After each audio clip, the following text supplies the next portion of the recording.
এই জায়গায় এটা জ্বলতেছে, আমরা রাস্তার ওই পার থেকে এই পারে আসছি, আয়ে এই জায়গায় এটা দাও দাও করে আগুন জ্বলতেছে, কিন্তু আমরা নেবানির জন্য দেখি কোনো লোক নাই। পরে ফায়ার সার্ভিস ওই পাশে আসছিল, অনেকক্ষণ পরে মানে গাড়ি জ্বলার পরে আয়া মানে একটু পানি বনি ডাইলে ই করছে, নিবেছে। এরকম যে মোটরসাইকেল দিয়ে আইছিল, আয়া মনে করেন যে অকটেন ডাইলা ম্যাচ মাইরে দিয়ে মোটরসাইকেল দিয়ে আবার টান দিয়ে গেছে, এরকম মানে শুনছি।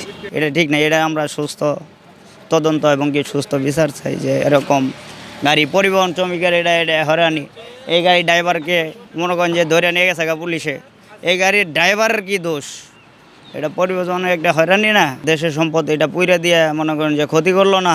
5টা 15 থেকে 20 মিনিট এরকম সময় পরে একজন দৌড় বেড়ে যায়, ফায়ার ব্রিগেড ডাক দিছে। ফায়ার ব্রিগেড দ্রুত গাড়ি বের করছে, বের করে ওই গেটের সামনে ব্রেক করে বয়ে রয়েছে। ওনারা বলতেছে পুলিশ না আসা পর্যন্ত গাড়ি নিয়ে পাবো না। কি বুঝলেন ভাই?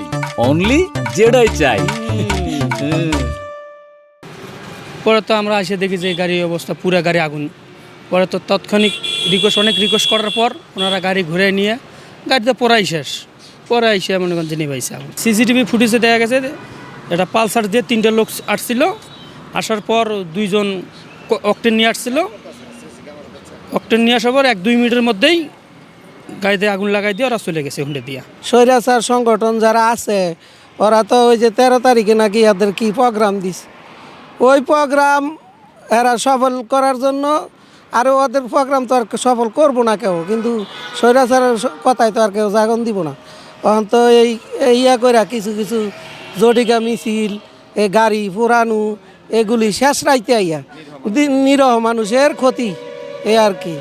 এই যে বাস মালিকগুলি এটি তো একবারে নিরহ, এদেরকে এই ক্ষতি কইরা কি লাভ এটা বুঝতেছি না।